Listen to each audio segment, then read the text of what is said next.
COVID and other horrors.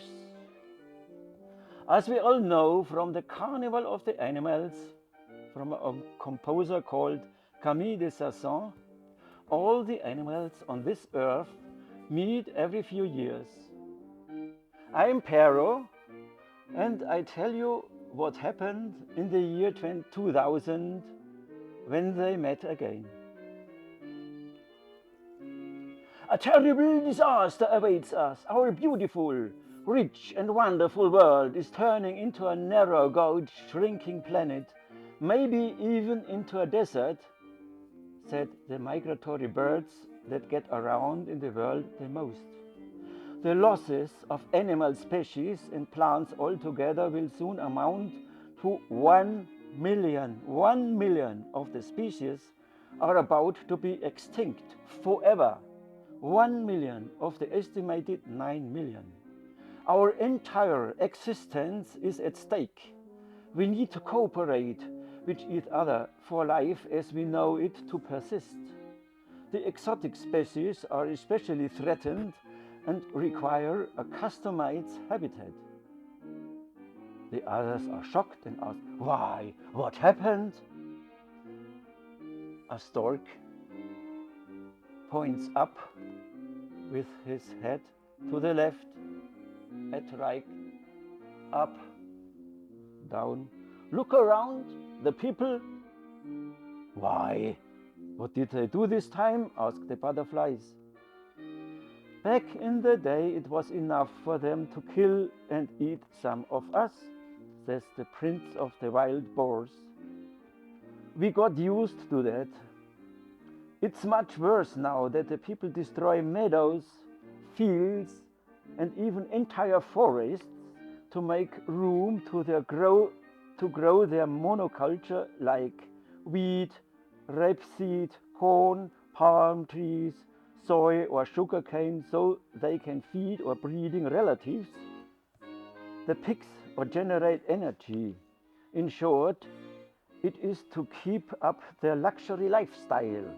They don't even do it to eat the products themselves. All the soil is exploited and poisoned. And on top of that, they exploit the oceans and produce this plastic and 150,000 other chemicals. Some of them are not even tested and take thousands of years to degenerate, adds the penguin. And the rest is supplied by booming commercial ventures with the so-called protected species. Those of you that belong to that species will have it particularly difficult. Exactly, says the butterfly. Back in the day, they only destroyed the land when they were at war, so to speak, as collateral damage. And after a couple of years, nature restored itself. But now it's a whole different story going on, because they say that their animals, mainly caged pigs, poultry and cattle, need to be taken care of, or their consumption of energy must be maintained. All of that is only possible by expanding their monocultures. And in order for the monocultures to flourish, they need to use poison and fertilizer multiple times a year. In some cases, they even spread it with a plane. They say there is no alternative, says the prince of the seals. And since the European Union does not more to destroy than to rebuild the ecosystems, they think it must be that way. But in reality, all they do is subsidize or finance the luxury of the people. Down by the Amazon, where I came from, says the parrot, 3/4 of our area have been turned into a savanna or is about to. Most of it is, how should I say, rededicated. Let me tell you, we have a boring and sad life ahead of us.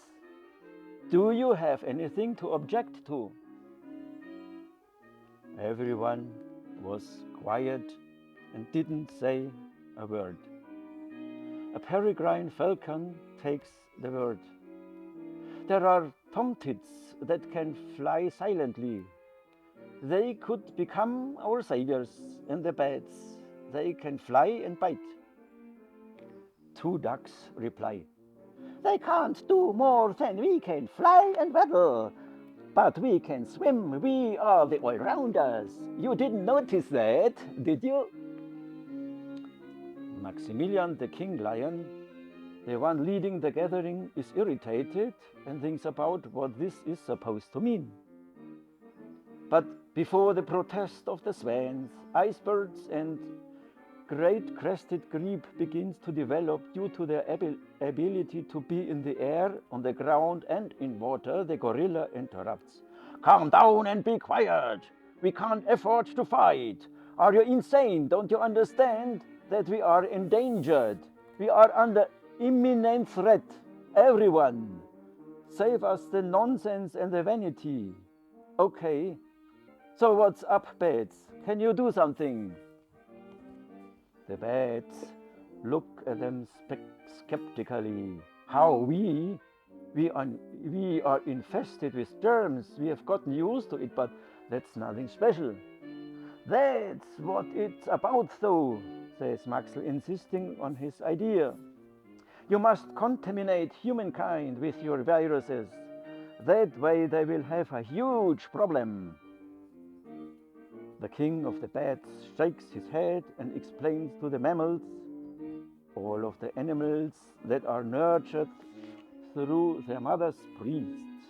There are animals that are so tiny that they can't be seen by the naked eye. They are called bacteria, and there are some that are even smaller, and it's unknown if they are still considered animals. They are called viruses. We have already learned how to live with them and how to maintain a stable immune system. Most of you already know it intuitively because only the resistant ones survive. But most people don't know.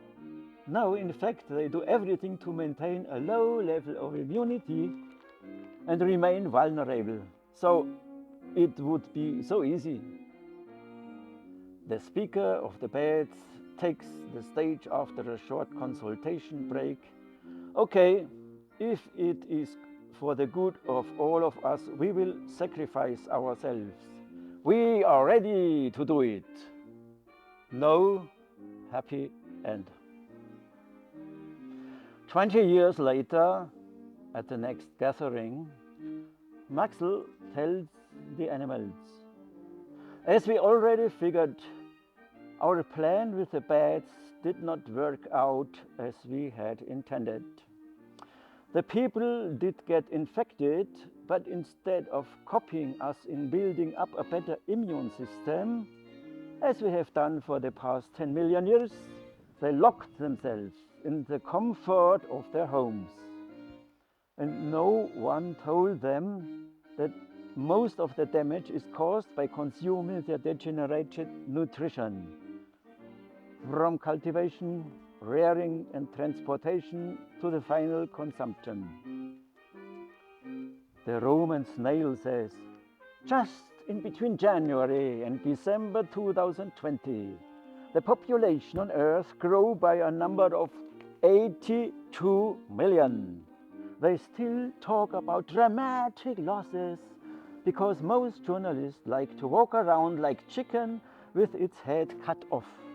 They just want information to get out, to gain publicity and sell more of their own nonsense. But of the time, they just copy what politicals say. Those are the ones that have lost connection with reality and only pursue lobbyist politics. They don't dramatize our losses like that, and these are real losses. Business journalists use the word negative growth. Great! We have managed to make a great negative growth. They don't deal with either life or death, says the squirrel. They don't understand how age affects them or how to get old, what to get out of life, and everyone's purpose and which plan each one should pursue. They continue exactly as they did before the COVID outbreak, says Maxel. I have no clue how to get some sense into these people's mind, to make them understand to be careful with our planet and realize that it only works out if we work together rather than against each other. Just because they don't have to be afraid of us anymore doesn't mean they don't have to disrespect us and treat us the way they do. Some of them think that all they must do to keep us at bay is to cage us in zoos. But we lose our instincts, for example, the instinct to hunt. We are deteriorating and must watch how they destroy our environment. Allegedly, they are in need of elements that have gotten out of hand. And with that, he meant the big events such as earthquakes, volcano eruptions, hurricanes, thunderstorms, or meteorite impacts. And he finishes his speech. Let's pray that this is not needed. There is not much time left to make sure the world stays somewhat intact. Unfortunately, my power is limited. I will cross my fingers and toes. But for now, we want to spend the rest of our days celebrating a feast, and you can show what you are all about. Goodbye. How this plays out depends on us. The people who allegedly are equipped with the right wisdom and reason and emotions. Allegedly.